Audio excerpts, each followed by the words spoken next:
예, 반갑습니다. 요약해서 얘기하면 그겁니다. 신뢰할 수 있는 데이터를 위해서 할 수 있는 게 무엇이냐, IT 업계에서. 그게 바로 EIM 프로젝트, EIM 솔루션이라는 것이죠. 그러니까 오늘 제가 보여드릴 것은 그런 EIM 솔루션을 적용할 수 있는 과정하고요. 그 다음에 여러분들이 가져가야 할 부분은 EIM이 왜 필요한지에 대한 이해를 하시고요, 우선. 그리고 마이크로소프트 EIM에서 제공해주는 각 컴포넌트들이 어떤 역할을 수행을 하면서 제 역할을 수행하고 동작하는지 그 부분을 이해해서 가시면 될 것 같습니다. 그래서 EIM과 DQS와 MDS와 IS와 세 가지, 솔루션은 세 가지고요. 그것을 EIM 틀 안에서 설명을 드리도록 하겠습니다. 방금 말씀드렸던 것과 일맥상통하는 내용인데요. 이제 2012년에 조사된 내용인데 BI를 누구나 다 좋아서 IT가 아니라 비즈니스 단에서 먼저 이제 도입을 시도하지 않습니까? 그럴 때 걸림돌이 무엇냐라고 했을 때 제일 탑에 올라와 있는 게 데이터 퀄리티 관련된 문제라고 했습니다. 전사에 여기저기 흩어져 있는 데이터들이 많이 있는데 각각의 표준도 틀리고 데이터를 임포트 해야 보니 이게 퀄리티가 맞지 않아서 뭐 하나의 업체 이름이랑 하나의 품목에 대해서도 다른 이름으로 표시를 한다든가 하는 형태로 하기 때문에 이게 정상적으로 이게 피봇 테이블이라든가 어떤 어널리시스를 통해서 결과를 내기가 어렵다는 것이죠. 그래서 이런 장애물 관리된 거 이런 것들이 전부 다 데이터 퀄리티와 관련된 것들이 많았습니다. 그래서 이러한 이슈 때문에 이걸 해결하고자 하는 업계의 노력의 결과물로 나온 게 이제 EIM 쪽이라고 보시면 될 것 같고요. 하물며 지금 2013년도 올해 얘기죠. 그래서 9월 15일자 전자신문에도 이런 타이틀의 기사가 났습니다. 마스터 데이터 관리 금융권으로 빠르게 확산. 그러니까 예전에는 금융권 같은 데서는 마스터 데이터 관리나 이런 것들은 관심을 안 가졌었거든요. 기존에 이제 제조 분야에서 많이 관심을 갖고 진행을 했었죠. 품질 관련된 그런 부분들이기 때문에 특히 제품이라든가 생산 제품이라든가 소비자나 이런 쪽이었는데 요즘에는 금융권으로도 확산이 빠르게 되고 있습니다. EIM은 이제 엔터프라이즈 인포메이션 매니지먼트라고 하는 그런 약자이고요. 실제 이것이 해주는 역할을 보면은 크게 세 가지라고 볼 수 있습니다. 클렌즈와 매니지와 인티그레이트. 요 딱 세 가지 동작을 하신다고 보면 되고요. 데이터를 정제해주고 정제된 데이터를 관리하고 그 관리된 데이터를 이용해서 다른 활용할 수 있는 부분으로 통합해서 운영을 해준다라는 것이죠. 그래서 EIM 솔루션을 통하면은 깨끗하지 못한 데이터를 좀 깨끗하게 내가 활용을 해서 조금 더 하이 레벨의 의사결정을 하는 데 도움을 주겠다라는 의도로 보시면 되겠습니다. 각각의 맞는 솔루션으로는 마이크로소프트에서 가지고 있는 걸 보면은 세 가지 형태가 있습니다. 그래서 클렌즈, 데이터를 정제할 목적으로 사용하는 것이 저희가 데이터 퀄리티 서비스라는 게 있습니다. DQS라고 간단히 부르고요. 그 다음에 정제된 데이터를 실제로 하나의 싱글 뷰로 바라볼 수 있는 마스터 셋이 필요한데요. 그 데이터 셋을 관리해 주는 게 MDS라고 부르는 것입니다. 그래서 MDS에서 실제 그 유니크한 데이터를 관리를 해주게 되고 이제 그걸 이용해서 다시 활용을 해야겠죠. 실제로 BI 클라이언트에서 끌어다 쓰던 아니면 타 프로젝트에서 다시 그 디멘전을 이용하던 그럴 때 사용하시는 것이 이제 인티그레이트 단계에서 SSIS라고 부르는 이 인티그레이션 서비스가 되겠습니다.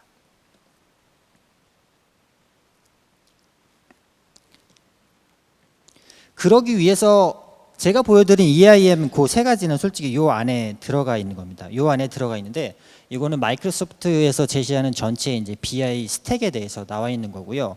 클라이언트 아니라 소스 단에서부터 실제 시각화해서 보여주는 비주얼라이제이션 단계까지 모든 이제 솔루션들이 다 가지고 있습니다. 기존에 이제 요게 퀄리티 서비스나 MDS가 없는 상태에서 인티그레이션만 제공할 때는 그냥 로우 데이터를 끌어다가 CRM이나 많은 다른 ERP나 LOB 시스템에서 혹은 내 로컬에 있는 엑셀 파일에서 데이터를 끌어다가 중간에 DW에 쌓아놓고 걔를 그냥 디스플레이 해주는 이런 식의 간단한 과정을 거쳤는데 말씀드렸던 퀄리티 문제가 대두되면서부터는 가운데 이제 EIM이라는 단계를 더 추가를 해서 깨끗한 데이터를 가지고 프로젝트를 진행을 할 수 있게 되었다라는 것이죠.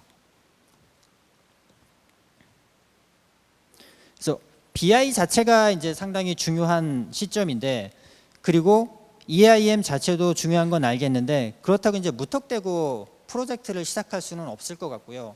지금 뭐 경험하신 분들이 아무도 없다고 하시니까 프로젝트 데이터 매니지먼트를 하기 위해서 특히 마스터 데이터 매니지먼트를 하기 위해서 필요한 이제 요소들에 대한 겁니다. 기본적으로 데이터가 발생하게 되면 그것을 관리하고 소비를 하게 되는데요. 이것들이 쌓이다 보면 이제 마스터 데이터에 대한 니즈가 발생을 하게 되고 자연스럽게 이쪽으로 흘러가게 돼 있습니다. 그러기 위해서는 단순히 기술만 갖고 되는 것도 아니고요. 절차와 사람이 모두 중요한 위치를 차지하고 있어야 마스터 데이터 관리가 됩니다. 처음에 한 번만 테크니컬하게 딱 구축해 놓고 끝나는 게 아니라 이건 지속적으로 관리가 필요한 내용이거든요. 그래서 관리하는 절차를 확립을 해 두셔야 되고 그걸 누가 오너십을 가지고 책임의식을 가지고 진행할지에 대한 부분을 명확히 회사에서 딱 잡아 놓으셔야 됩니다. 안 그러면 나중에 문제가 생겼을 때 누가 그걸 책임 소재를 물을 것이며 누가 다른 프로젝트를 할 때 가이드를 해줄 것이냐 이런 부분에 문제가 있을 수 있거든요. 그래서 사람과 절차와 기술이 모두 중요한 상황에서 다 갖춰져 있을 때 마스터 데이터가 정상적으로 워킹을 한다라고 할 수 있겠습니다. 그래서 MDM 프로젝트를 할 때 방금 이제 러프하게 세 가지 필러에 대해서 말씀드렸는데요. 제일 중요한 게 솔직히 비즈니스적인 참여입니다. 그러니까 IT 단에서 먼저 드라이브를 해가지고 가자라고 요청을 할 수도 있는데 마스터 데이터 같은 경우는 여러 전사에서도 사용하는 것이기 때문에 의견 취합하기도 솔직히 쉽지 않고요. 표준 잡기도 쉽지 않을 수 있거든요. 그렇기 때문에 윗단에서 비즈니스단에서 먼저 드라이브를 해줘서 아니면 프로젝트 할 때 적극적으로 참여를 해서 같이 진행을 해주시면은 이게 성공으로 갈 확률이 훨씬 더 높아지는 거죠. 그래서 다른 것보다도 제 생각에는 비즈니스 참여 이 부분이 가장 먼저 선결되어야 될 부분이라고 생각을 합니다. MDM에서 마스터 데이터 매니지먼트를 할 때 저희가 데이터 큐레이션이라고 부르거든요. 보통 미술관 같은 데서 이렇게 작품 걸어놓고 하는 그 어디에다 배치하고 어떻게 하면 좀 더 이 주어진 테마에 맞게 사람들에게 보여줄까 하는 그 사람들을 저희가 큐레이터라고 부르죠. 그러니까 데이터 쪽에서도 저희가 데이터 큐레이터라고 하는 용어를 사용을 하거든요. 그래서 여기에서는 어떻게 데이터를 전시를 해서 잘 보여주고 원하는 사람이 원하는 데이터를 끌어쓸 수 있도록 해줄 것이냐 요거에 대한 부분입니다. 그래서 MDM이 결국엔 큐레이션을 위한 부분이라고 보시면 되고요. MDM의 절차는 이제 클렌즈를 들어갑니다. 계속 반복해서 이 순서가 나올 겁니다. 클렌즈를 한 다음에 데이터를 클렌즈를 하고 그 다음에 중복되는 데이터들에 대해서 제거하는 역할을 해주는 일치, 매치 작업을 수행을 합니다. 매치를 수행하고 나서는 그 다음에 이제 그거를 저희는 이제 뷰를 만들어 줄 건데요. 나중에는 큐레이션이라는 작업을 통해서 이제 실제 노출을 시키게 되는 거죠. 그러면은 권한을 갖고 있는 사용자가 그 뷰를 통해서 실제 마스터 데이터, 원 싱글 뷰를 통해서 그 데이터를 끌어다가 보실 수가 있게 됩니다. 정제는 정제와 일치 단계에서 DQS가 들어가고요. 그 다음에 전시 단계에서는 이제 MDS가 실제로 쓰이게 됩니다. EIM 프로젝트를 할 때 전체 이런 간략한 구조를 보면 이런 형태로 아마 진행을 하시게 될 겁니다. 처음에 뭐 기존에 가지고 있는 CRM 데이터나 아니면 엑셀 데이터 같은 것들이 있을 수 있는데요. 아니면은 애저단 요즘 클라우드 쪽 많이 사용하시니까 애저단에 있는 거나 아니면은 데이터 마켓플레이스 등에서 데이터를 이제 끌어와서 사용을 하실 수가 있습니다. 보통 CRM이나 이런 것들은 스테이징을 거쳐 가지고 SSIS 통해서 DW에 보관해서 보통 쓰게 되죠. 그 다음에 요걸 이제 가시화하기 위한 다른 뭐 파워 피봇이나 파워비나 아니면 엑셀이라든가 이런 툴들을 사용하게 됩니다. 아니면 뭐 리포팅 서비스를 사용을 할 수도 있고요. 여기에서 우리가 DQS라는 걸 중간에 집어넣었습니다. KB는 날리지 베이스의 약자이고요. 날리지 베이스 안에는 어떠한 요소들에 대해서 도메인에 대해서 내가 관리를 하겠다라는 것을 정의를 해놓을 수가 있습니다. 예를 들면은 뭐 나이라는 그런 필드가 있으면은 이 나이 필드에는 어느 값부터 어느 값까지 들어가야 되고 숫자만 들어가야 되고 이런 내용인 거죠. 뭐 연봉의 구간을 나타내는 것이 있다라고 하면은 그게 어느 정도 유효한 데이터 기간을 내가 줄 수도 있고요. 그런 식으로 특정한 날리지 베이스를 구축을 해놓고 이것을 적용을 해서 정제할 때 사용을 할 수 있습니다.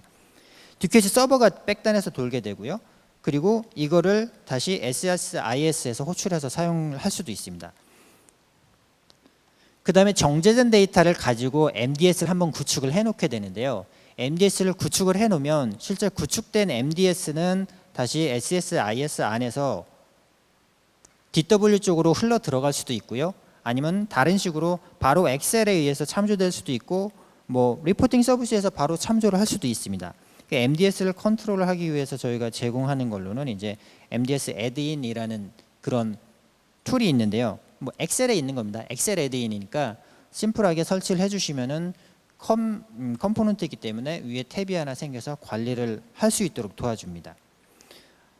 데이터 퀄리티 서비스를 관리할 때는 저희가 데이터 퀄리티 클라이언트라는 걸 쓰는데 얘는 실제로 웹은 아니고요. 클라이언트 툴입니다. 말 그대로. 제가 조금 이따 보여드리도록 할 거고요. 그래서 데이터 소스를 통합하고 저장하고 전체 전달하는 이런 일련의 프로젝트 과정이 크게 나와 있죠. 그 중에서 이제 DQS와 MDS가 차지하는 역할에 대해서 위치에 대해서 보시면은 인티그레이티드 안에 들어가 있습니다. 그래서 요것들 요 단계에서 이루어지는 요것들을 저희가 EIM이라고 지금 부르고 있습니다. 이제 하나하나 좀 살펴볼 겁니다. DQS 먼저인데요. 데이터 퀄리티 서비스의 구조를 보시면 이렇습니다. 이거 엔진이 가운데 있는 건 맞고요. DQS 엔진이 가운데 있고 실제 우리가 UI로 볼 수 있는 거는 DQS UI 쪽에서는 날리지 베이스의 검색과 관리 그리고 인터랙티브 DQ 프로젝트, 데이터 탐색 등 이러한 역할들을 저희가 UI를 통해서 볼 수 있고요.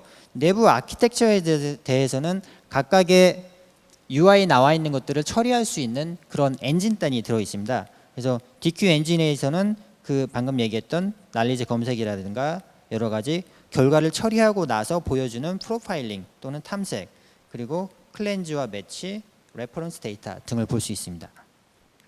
레퍼런스 데이터가 참 재밌는 기능인데요.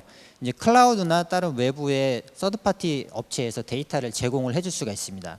그럼 그 데이터를 내가 끌어다가 내 데이터를 정제할 때 쓸 수 있다는 거죠. 예를 들면 우리나라에 있는 뭐 시, 구, 군이라는 그런 행정구역 단위 이름 같은 경우는 딱 고정되어 있는 거죠. 아니면 집코드, 우편번호 같은 이런 애들은 고정되어 있기 때문에 딱 어딘가에 하는 세트만 있으면 얼마든지 우리가 갖다 쓸 수 있는 거죠. 이런 거를 이제 서비스 해주는 업체들이 있고 그 데이터를 이제 무료로 또는 유상으로 사용량만큼 돈을 받는 그런 업체들도 있습니다. 이 참조 데이터를 이용하면은 외부에 있는 것을 가져다가 내가 내부에 있는 것처럼 쓸 수 있다라는 거죠. 아주 유용한 그런 데이터 제공 방법이라고 할 수 있고요. 예, DQS는 아키텍처는 뭐 심플합니다. 그래서 하나하나 그냥 보시면 될 것 같고요. 여기에서는 아키텍트보다는 실제 UI를 제가 조금 있다가 보여드리기 위해서 이 단계는 빨리 넘어가도록 하겠습니다. DQS를 처리하는 과정입니다. 이 플로우대로 제가 보여드릴 건데요. 처음에 이제 생성하기 단에서는 여러 가지 참조 데이터라든가 이런 걸 통해서 날리지 베이스라는 걸 먼저 만들어야 됩니다. KB가 만들어져 있으면 그 KB를 참조해서 데이터 퀄리티 프로젝트라는 걸 만들고 그 프로젝트 안에서 실제 데이터 정제하는 작업을 수행하게 됩니다. 그래서 참조 데이터를 연결하게 되면은 그 데이터를 뭐 검색, 탐색 뭐 이런 작업을 통해 가지고 실제 날리지 매니지먼트를 하게 되고 그 관리된 데이터를 다시 수정 또는 표준화 작업을 거칩니다. 그러 후에 일치 또는 중복 제거, 이게 매치라고 얘기를 드렸었죠. 그걸 거쳐서 다시 검색, 탐색으로 들어갑니다. 그러니까 정제 작업이 한 번에 딱 끝나는 게 아니라 계속해서 반복 순환이 되는 거죠. 왜냐하면 한번 아까 얘기했던 뭐 시도구군 같은 경우도 행정구역이 바뀌게 되면서 다시 업데이트가 되지 않습니까? 그러니까 주기적으로 뭔가를 끌어와서 새로 바뀌어야 되는 그런 경우가 발생할 수도 있고요. 뭐 고객 데이터 또는 상품 데이터라고 하더라도 새로운 사업을 시작해 상품이 만들어지게 되면 걔가 계속 임포트가 되기 때문에 기존에 갖고 있는 마스터 데이터 셋과 더불어 머지 작업을 수행을 해줘야 되죠. 신규 데이터는 뉴로 넣어주고 기존에 있는데 수정된 것들은 업데이트 작업을 수행해 줘야 될 것입니다. 그래서 날리지 베이스를 날리지 베이스 관련해서 처리된 내용들은 저희가 통합 파일링, 프로파일링이라고 하는 메뉴들을 다시 제공해서 그걸 가지고 볼 수 있도록 되어 있습니다. 앞부분에 제가 PT를 잠깐 설명드리고 그 다음에 이제 데모로 바로 들어가도록 하겠습니다. 그래서 데이터 품질 관리는 보통 이런 이유 때문에 하게 됩니다. 그 표준적인 데이터 그리고 완전하고 정확하고 유효하고 유일한 데이터를 만들어 주기 위해서 필요한 것이죠. 뭐 예를 들면 이런 거죠. 어디 테이블에서는 남과 여를 구분할 때 남여라고 쓰고 어느 또 시스템에서는 1, 2라고 사용하고 어디에서는 MF라고 사용하고 이런 게 이제 일반적인 예가 되겠죠. 퀄리티가 다 틀린 거죠. 이제 표준이 없기 때문에 시스템마다 다 틀려서 이거를 갖고 올 때 하나의 프로젝트를 하려고 하면 SSIS 같은 데서 일일이 그걸 다 매핑을 해줘서 그거를 다시 넣어야 된다라는 거죠. 표준을 잡아서. 안 그러면은 저희가 피보팅 같은 걸 했을 때 남자가 몇 명이냐라고 했을 때 이게 MF 뭐 1일 다 해가지고 도화해서 보여주는 게 아니라 각각이 따로 보여주게 되는 거죠. 기준은 같은 건데 결과를 다르게 보여준다는 겁니다. 이런 이슈들 때문에 데이터 퀄리티 문제가 있기 때문에 필요한 거고요. 이걸 해결하기 위해서 저희가 이제 클렌징이나 매칭이나 프로파일링이나 모니터링 작업을 통해서 실제 데이터를 품질 관리를 하게 됩니다. DQS 데모를 보여드릴 거고요.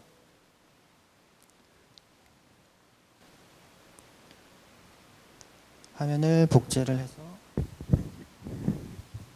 지금 여기 사이즈가 1024768 사이즈입니다. 그리고 지금 제 머신은 디스플레이 프레젠테이션용이고 실제 서버는 여기에 있는 랩탑 위에 구성이 되어 있습니다. 한 머신 안에 AD부터 해가지고 뭐 BI 장 데모를 위한 쉐어포인트라든가 아니면 오피스하고 DQS, MDS, SQL 서버 이런 모든 것들이 다 포함되어 있습니다. 그래서 생각보다 그래도 한 대 가지고 하는데 속도가 괜찮게 나오더라고요. 먼저 이제 DQS 단인데요. DQS는 여기 보시면 이게 DQS 클라이언트입니다. 이걸 닫았다가 여기 아래 보이시는 이 아이콘을 클릭해서 DQS 서버가 있는 곳에 접속을 하게 되면은 실제 이런 형태로 나오게 됩니다. DQS에서 제일 좌측에 보시면은 이제 날리지 베이스 매니지먼트라는 게 있죠. 계속 얘기했던 그 KB에 대한 부분입니다. 그래서 새로운 KB를 만들어 놓게 되면은 제가 그 KB를 이용해서 데이터 퀄리티 프로젝트를 만들어서 쓸 수 있다라는 것이죠. 제가 최근에 만들었던 것들은 밑에 제품 KB, 뭐 서플라이어스 KB 이런 게 나와 있습니다. 그래서 기존에 만들었던 것들은 오픈해서 다시 볼 수도 있고요. 아니면은 새로운 KB를 하나 만드는 걸 간단하게 보여드리겠습니다. 여기에서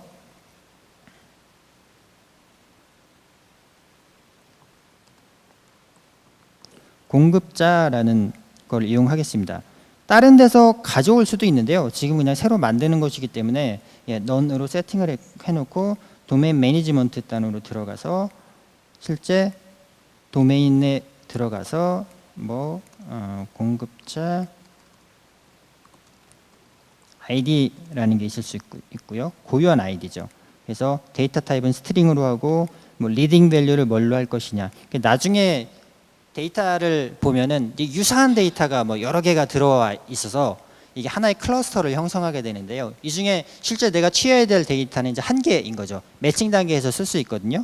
그럴 때 어떤 데이터를 선택을 할 거냐라는 그 내용입니다. 그래서 리딩 밸류라는 걸 세팅을 딱 해놓게 되면은 중복 또는 유사한 데이터 여러 개가 있을 때 그 데이터를 싹 뽑아와서 그 값으로 다 수정을 해준다라는 것이죠. 그래서 리딩 밸류를 쓸 거냐 말 거냐 그런 내용으로 나와 있습니다. 이런 식으로 세팅을 해주고 이제 아쉬운 건 하나는 랭귀지에 보면은 여기 한국어가 없습니다. 아직. 그래서 일반적인 모든 내용은 다 되는데 요 랭귀지 관련된 것 랭귀지가 있으면은 그것과 관련된 스펠링을 체크한 다음에 정확하게 스펠링을 이걸로 하십시오라고 추천까지 해주거든요. 근데 한국어에 대해서는 그 부분은 아직 좀 미진합니다. 다른 언어에 대해서는 그 부분도 가능하고요.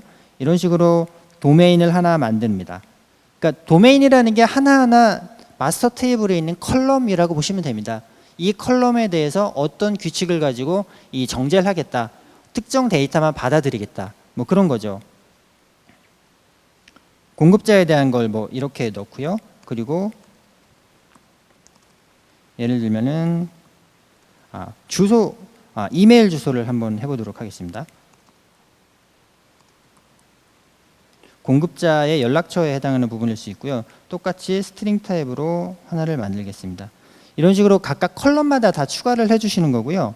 이 추가를 하신 다음에 오른쪽에 보면은 각각에 대해서 뭔가 세팅을 할 수가 있습니다.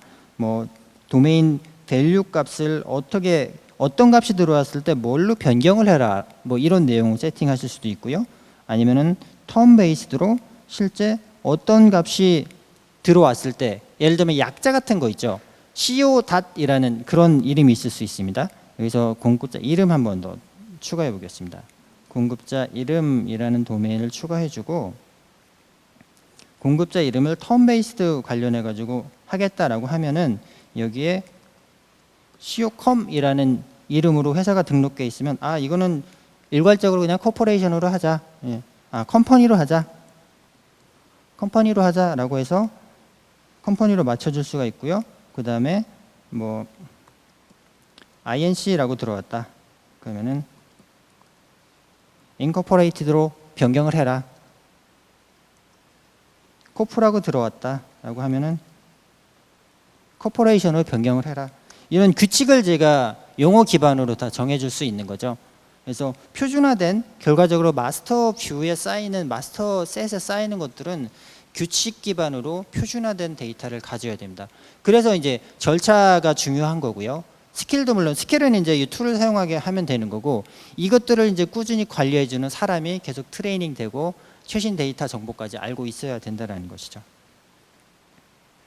그래서 이런 식으로 텀 베이스드로 진행을 해줄 수도 있고요. 또 하나는 이제 뭐 도메인 규칙이라는 쪽에서도 지정을 해줄 수가 있고 여기서는 제가 샘플로 몇 개를 보여드리고 이미 구축해 놓은 거를 가지고 다시 설명해 드리는 그런 식으로 진행을 하겠습니다. 일일이 다 이거를 제가 입력을 하지는 않을 거고요. 그래서 피니시를 하게 되면은 규칙을 정한 다음에 피니시를 하게 되면은 퍼블리시라는 걸 할 수 있습니다. 게시를 해야 실제 게시된 그 날리지 베이스를 가지고 다른 프로젝트에서 가져다가 사용하실 수가 있습니다. 그래서 만들어진 공급자들, KB들이 여기에 나타나게 되고 방금 생성한 공급자도 만들어진 걸 볼 수 있고요. 도메인도 생성한 게 보입니다. 제가 이제 서플라이어스 가지고 계속 데모를 진행할 건데요. 보시면은 이제 뭐 어드레스 라인이라는 것도 있고 시티, 컨택, 컨트리, 스테이트. 그러니까 데모 자체는 미국 내에 있는 주하고 시하고 이런 걸 매핑시키는 그런 예제로 제가 준비를 했으니까 참고하고 들어주시면 고맙겠습니다. 그 집코드하고 이런 것들이 이제 데이터베이스화 되어 있다라는 거죠, 기존에. 그래서 쉽게 가져다 쓸 수 있고요. 어드레스 밸리데이션이라는 그 컴포짓 도메인도 만들 수가 있습니다. 요 되어 있는 거를 보시려면 도메인 매니지먼트가 체크된 걸 확인하시고 다음 단계에 들어가시면 됩니다. 그래서 좀 전에 진행했던 그런 관리 작업들을 이제 여기서 다 만들어 놓은 곳이죠. 예를 들어서 어드레스 라인에 들어갔는데 어드레스 라인에 대해서는 따로 체크한 게 있는지 이제 확인을 해보는 거죠. 이건 뭐 따로 체크한 게 없네요. 그러면은 따로 서플라이어 네임, 제가 좀 전에 말씀드렸던 건데 서플라이어 네임 갔더니 뭐가 많이 들어와 있습니다. 도메인 값으로 이미 여러 개가 많이 들어와 있고 이 도메인 값은 이 값이 들어와 있으면 이 문제가 없는 것이다 라고 그냥 인정을 해주는 거죠. 이런 값들에 대해서 그냥 바이패스 시키면 된다라는 의도로 보시면 됩니다. 이런 값들을 넣어주기 위해서는 값을 이제 임포트 할 수가 있습니다. 직접 치실 수도 있고요. 그래서 다른 프로젝트 값에서 가져올 수도 있고 아니면은 엑셀에 정리된 그냥 워크시트 안에서 데이터를 끌어와서 사용을 하실 수도 있습니다. 그럼 리스트업 된 걸 가져오면 그냥 쭉 이렇게 나오게 되는 거고요. 이 중에서도 내가 레이지 컨트리 스토어를 봤더니 이름 뒤에 뭔가 오타가 있습니다. X라는 게 잘못 붙어 있는 거죠. 이런 경우에는 레이지 컨트리 스토어로 변경을 해라 라고 설정을 해줄 수가 있는 것입니다. 이 두 개가 지금 하나로 묶여 있는 것이고요. 이게 시너님이라는 걸로 두 개가 묶여 있는 겁니다. 그래서 시너님으로 묶여 있기 때문에 어떤 걸 내가 리딩으로 할 거냐라는 걸 이제 뭐 set as leading 이런 메뉴를 통해 가지고 설정을 해줄 수가 있는 것이죠. 그래서 lazy country store x는 지금 레이지 컨트리 스토어로 바꿔라 라는 그런 과정을 지금 보여주고 있는 겁니다. 어드레스 밸리데이션을 보면 얘는 이제 다른 애들하고 좀 틀린 내용인데요. 아이콘도 조금 틀리게 나와 있죠. 지금 보시면은 컴포짓 도메인이라고 부르는 겁니다. 여러 개의 도메인을 합쳐서 하나로 만드는 건데요. 기존에 만들어 놓아 있던 어드레스 라인, 시티, 스테이트, 집 이것들을 하나로 묶어가지고 어드레스 밸리데이션이라는 규칙을 만들었습니다. 컴포짓 도메인이 실제 사용하는 그 룰을 보시게 되면은 시티 그 안에 이제 룰도 하나를 이제 만들어 따로 놓은 것이고요. 만약에 시티 값이 로스앤젤레스면 스테이트는 무조건 CA로 해라. 이런 룰을 이제 정해 놓을 수 있는 거죠. 인과관계를 딱딱 정해 놓는 겁니다. 그러니까 규칙에 대해서는 관리하시는 분이 확실히 꿰차고 있으셔야 돼요. 그러니까 비즈니스 인더스트리마다 인더스트리 안에서도 각자 업무 하시는 것마다 솔직히 다 틀리거든요. 모든 비즈니스의 시나리오가. 그 시나리오에 대한 걸 다 꿰차고 계시면 이런 룰을 만들어낼 수 있겠죠. 그렇죠? 그래서 외부 컨설턴트가 들어가서 하는 것보다 이런 거는 내부에서 직접적으로 관리하시는 분이 참여하셔서 해야 프로젝트 성공 확률이 확실히 올라가게 됩니다. 또 하나 재미난 건 이제 레퍼런스 데이터라는 게 있는데요. 여기에 보시면은 RDS 스키마라는 게 있고 도메인이 있습니다. 도메인은 이 DQS에서 설정을 해 놓은 것이고 RDS는 이 머신이 아니라 외부 윈도우즈 애저 데이터 마켓플레이스에 있는 데이터입니다. 그래서 거기에서 제공해 주는 데이터와 내 로컬 도메인 데이터를 매칭을 시켜서 문제가 있으면 바꿔줘라. 이 밸리데이션 과정을 거치게 세팅을 해 놓는 것이죠. 요거를 보시려면 요거는 이제 캔슬을 하겠습니다. 이런 형태로 여기에서 이제 규칙이 다 정해져 있습니다. 어드미니스트레이션 단 마지막을 보시면 컨피규레이션이 있는데 컨피규레이션에서 그 말씀드린 데이터 마켓플레이스 세팅을 하실 수가 있습니다. 마켓플레이스 URL이 여기 나와 있죠. 이 URL에 제가 이미 접속을 하나를 해 두었고요.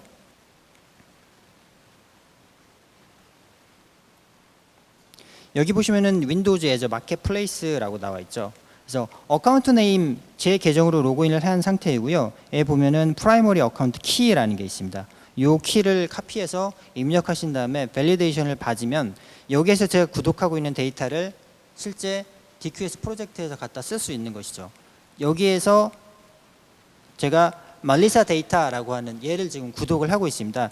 이 서비스가 실제로 어드레스 체크용으로 제공되고 있는 것이거든요. 그래서 다시 한번 마이 어카운트에서 마이 데이터 쪽에 들어가면 제가 구독하고 있는 데이터가 나오게 되죠. 그래서 멀리사 데이터에 보면 구독이 한 달에 1000건의 로우에 대해서만 지금 하고 있습니다. 여기까지가 무료거든요. 더 사용을 하려고 하면은 이제 추가금을 내고 사용한 만큼 데이터를 밸리데이션을 하실 수가 있습니다. 그래서 사이즈가 생각보다 일반 DW보다는 그래서 크지 않은 거예요. 팩트 테이블이나 이런 거는 다 그냥 DW에 넣어두고 여기에서는 디멘전 관련된 것만 끌어오시면 됩니다. 그래서 모델링을 통해서 모델링 단에서 실제로 항목과 속성과 계층 구조 같은 거를 저희가 선언을 해서 쉽게 볼 수 있도록 해줄 수 있고요. 그리고 웹 UI를 통해서는 이제 데이터 밸리데이션이라든가 매치 작업, 매치는 DQS에 있는 걸 불러다가 쓸 수 있습니다. 그런 의미에서 데이터 일치 작업이라든가 아니면 버전 관리, 마스터 데이터를 한 세트 만들어 놨는데 새로 업데이트를 한번 대규모로 해줄 필요가 있어요. 그럼 과거 데이터를 지우느냐, 그게 아니라 버전만 버전 2 이런 식으로 만들어주고 새로 마스터 뷰를 만들 수 있다는 것이죠. 그럼 V1도 제가 접근해서 볼 수 있고 V2도 접근해서 볼 수 있고 그런 시계열적인 관리도 가능하도록 되어 있습니다.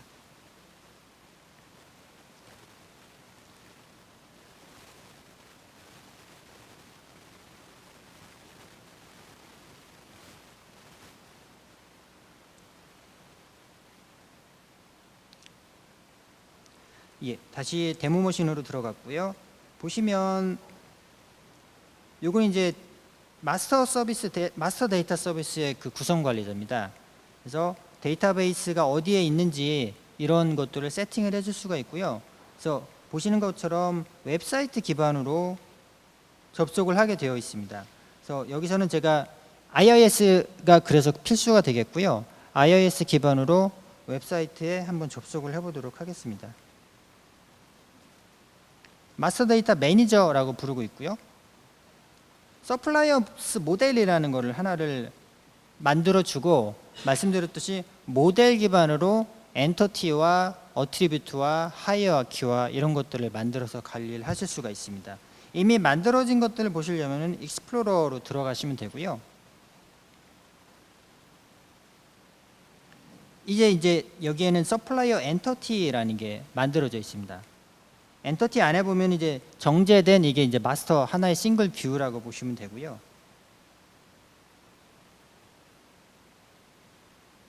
이게 어떻게 만들어졌는지는 제가 다시 지금 SSIS를 통해서 다시 보여드릴 겁니다. 그래서 여기에서 직접 데이터 수정도 가능하세요. 컬럼 찍고 오른쪽 화면에서 수정하는 것도 가능하시고요. 그리고 인티그레이션 매니저먼트에 들어가시면은 제가 계속 얘기해왔던 그 뷰 있지 않습니까? 크리에이트 뷰 쪽에 가면은 뷰라는 걸 만들어서 관리를 하실 수가 있습니다. 여기 뷰를 만들게 되면은 실제로 마스터 데이터 서비스라는 테이블 안에 이렇게 뷰가 만들어집니다. 이건 수동으로 한 건 아니고 기존의 걸 참조해서 만들어진 거고요. 얘를 셀렉트 하게 되면은 실제 아래와 같이 데이터가 나온 걸 보실 수가 있고요. 그 마스터 데이터까지 완료를 한 다음에 데이터를 만들어 놓게 되면 그 다음에 이걸 이제 지금 이제 수작업으로 하나씩 진행을 한 거죠. 그렇죠? 수작업으로 하나씩 진행한 거를 자동화하는 방법으로 넘어가 보도록 하겠습니다. 마스터 데이터가 메뉴가 이게 별거 아닌데요. 메뉴가 은근히 여러 개 있습니다. 보기에 되게 심플하게 나와 있는데 하나하나 클릭을 해보셔서 체크를 해보셔야 될 것 같고요. 이거는 그 튜토리얼이라는 게 있습니다. 그 따라해보는 그런 연습하기가 잘 나와 있거든요. EIM 같은 경우. 그래서 그거를 해보시면 실제로 얼마나 얘가 잘 동작하는지 워킹하는지 아실 수 있을 것입니다.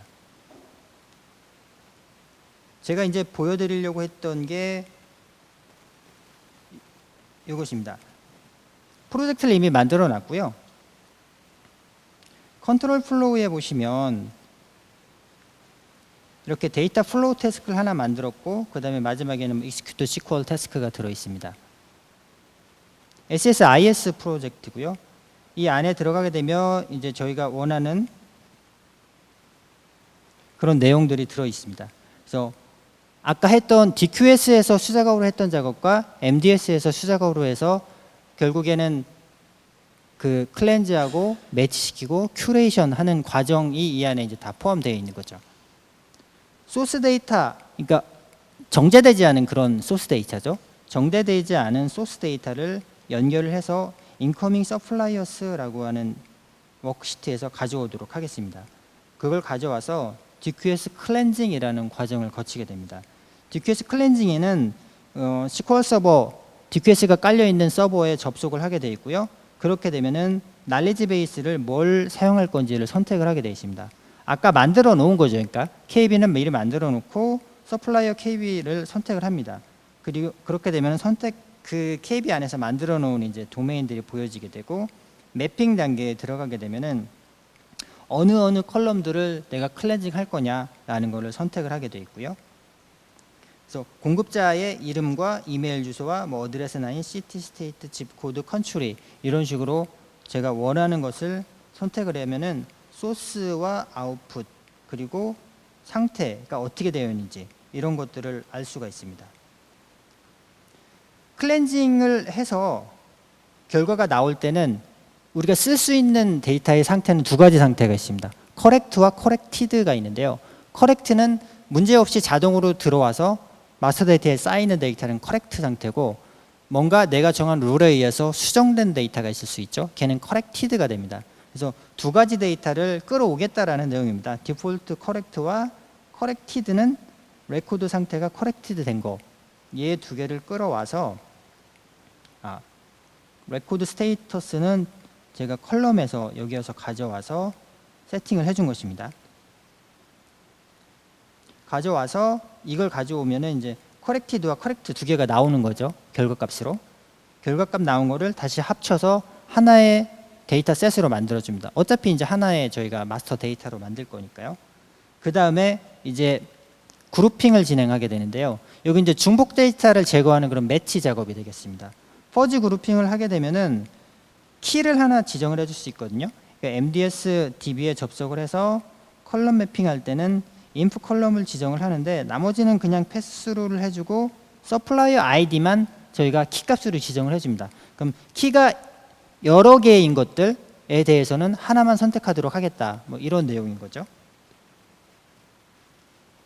그래서 퍼지 그룹핑을 하게 되고 그 다음에 컨디셔널 스플릿을 다시 하게 되면은 이제 그 중에서 이제 여러 개의 하나 클러스터 안에 예를 들어 4개의 유사한 게 있으면은 하나만 골라내는 그런 작업이라고 보시면 됩니다.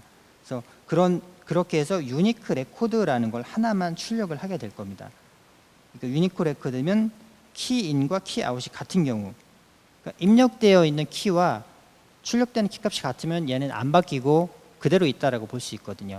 그래서 이 값을 유니크 레코드를 다시 내보내면 드라이브드 컬럼에서 여기에서는 이제 임포트 타입이나 배치 태그를 받기 위해서 제가 드라이브드 컬럼이라는 걸 넣었고요. 실제 엔터티 기반의 스테이징 테이블을 이용해서 마스터 데이터를 관리하기 위해서는 저장 프로시저를 호출하게 되어 있습니다.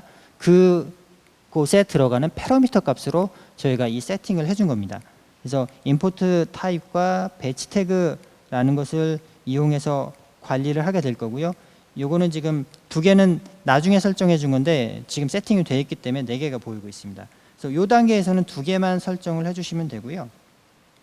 그 다음에 이제서야 이제 저희가 어느 테이블에 이걸 저장할 건지를 결정하게 됩니다. 그때는 이제 요 맞는 테이블을 정해야 되는데요. 스테이징이라는 스키마 다음에 보면은 서플라이어라는 엔터티 밑에 언더바 루프라고 붙은 게 자동으로 생성이 되어 있습니다. 요거를 이제 스테이징 테이블로 사용해서 마스터 데이터를 관리를 하게 되는 거죠. 요걸 선택을 해주고 매핑 단계에 들어가서 실제 앞단에서 받아온 인풋과 데스티네이션을 매칭을 시켜주면은 요 단계에서 하는 작업은 끝납니다. 그러면 다시 컨트롤 플로우로 빠져나가서 execute SQL 태스크가 나오는데요. 여기에서 말씀드린 그 SP를 수행을 하게 됩니다. 서포터빌리티 엔터티 리프 데이터에다가 원하는 패러미터를 누워서 수행을 하게 되면은 실제 요걸 이용해 가지고 마스터 데이터를 최종본으로 관리를 하게 되는 것이죠. 여기에서는 스테이트먼트에 SP 호출 가능하고요. 물음표 3개 주었고 물음표에 들어가는 각각 순서는 패러미터 네임으로 지정을 합니다. 0, 1, 2라고 지정을 해주면 되고요.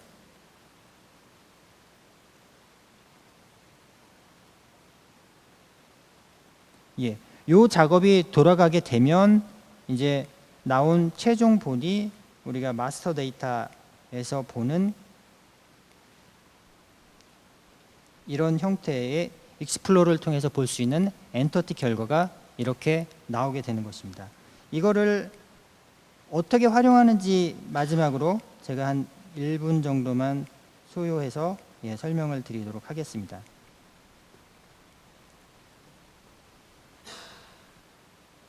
그러니까 EIM을 수행하기 전과 후인데요. 지금 이건 제가 파워 피봇을 이용했습니다. 정제되기 전 데이터를 불러와서 보면 뭐 이런 식으로 보이게 됩니다. 그러니까 CA 주라는 스테이트라는 곳에 보면 CA, 캘리포니아 이런 게 다 따로따로 이제 로를 차지하고 있는 거죠. 근데 정제된 후에는 실제로 CA라는 공통된 값으로 다 모아져서 보이게 된다라는 겁니다. 그러니까 마스터 데이터 뷰의 가치가 확실히 있겠죠. 그렇죠? 이런 걸 한번 프로젝트를 딱 해놓으면 이 마스터 테이블을 이용하는 향후 프로젝트에서는 훨씬 기간이 단축될 거라는 거죠. 이건 이제 비즈니스와 연관된 거기 때문에 위에서도 의지를 가지고 진행하게 되면은 그 결과에 대해서는 물론 장기적으로 봐야 되지만 장기적으로 봐야 되지만 비즈니스와 IT가 같이 시너지를 낼 수 있는 좋은 사례라고 볼 수 있을 것 같습니다. PT에 있는 내용은 큰 내용은 없으니까 이 데모를 하는 것으로 제 세션은 마무리하도록 하겠습니다. 경청해 주셔서 감사합니다.